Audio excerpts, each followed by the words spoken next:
Bilangin niyo mga basag, ha? Basag, itatabi ninyo, ha? Natapirasa na natin, baka daming halo na ito. Ingat ka dyan, nakapasag ka na isang araw, ha? Tapos na to. Ano sila na yan? Mga tatlo na to. Naka-apat na balot si Arman kagabi, ah. Oo, kaya yun. Maghuhugas na naman ng itlog sa araw. Tapos Bagong kasal kasi, kaya kailangan ng pampatigas. Pampatigas ng ano? Eh di ng tuhod. Ito talaga napakadumi ng utak. Hoy, mga ato, ang balot, hindi lang pampatigas ng tuhod.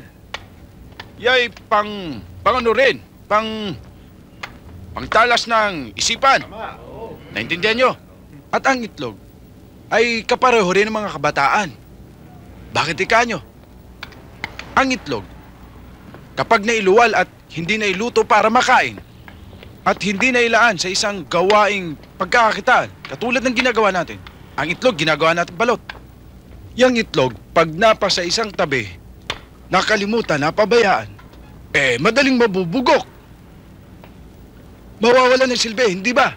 Ngayon, kayo naman mga kabataan, pag ang likas ninyong kakayahan na dulot sa inyo ng puong may kapal ay hindi ninyo pinaggagagamit, aba, parang sundang yan na hindi nahahasa.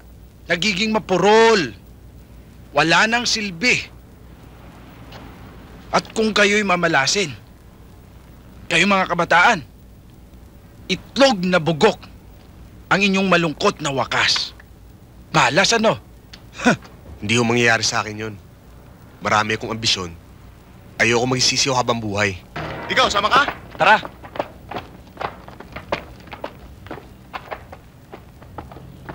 Noel, pinapatawag ka ni Floro. Bakit daw? Ewan ko, basta sumunod ka lang sa akin.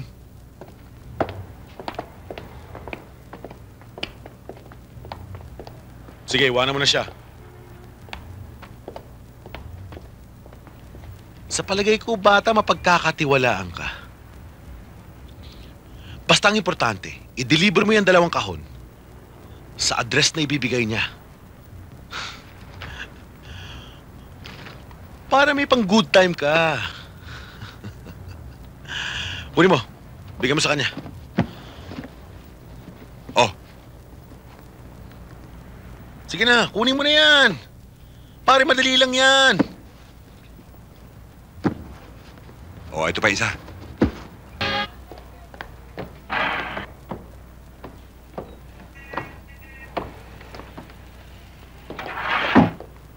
Hoy!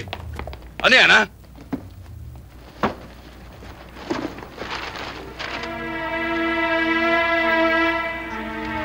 Mga bugok, kayo pala nagpupuslit ng mga balot dito, ha? Sumusudla kami kay... Sa opisina lang kayo magpaliwanag. Sige, pakulong yung mga yan.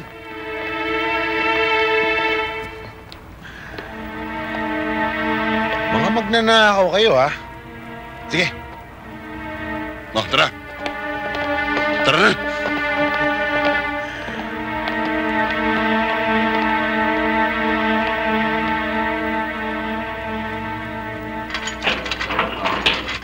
Wala tayong magagawa, eh. Halika.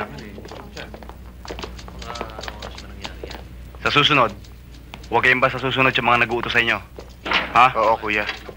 Baka ngayon, pare. Ang mabuti pa kaya, pumasok ka na lang na helper sa kantin dito. Pwede ba ako doon, kuya? Basta't magpapakatino ka lang. Ikaw din, ha? Hoy, ano naman dalawang kaso dito? Ha? Ikaw naman, Melendres. Napakahilig mo talaga magdala ng bagets dito. Dapat na talagang tawag sa'yo, social welfare, imbis na pulis. Punta na lang kayo mamaya sa bahay. Mag-uusap tayo. Kuya, hihiwalay mo na ako sa kanya. Mamayang gabi na lang ako pupunta sa inyo. May dadaanan pa ako, eh.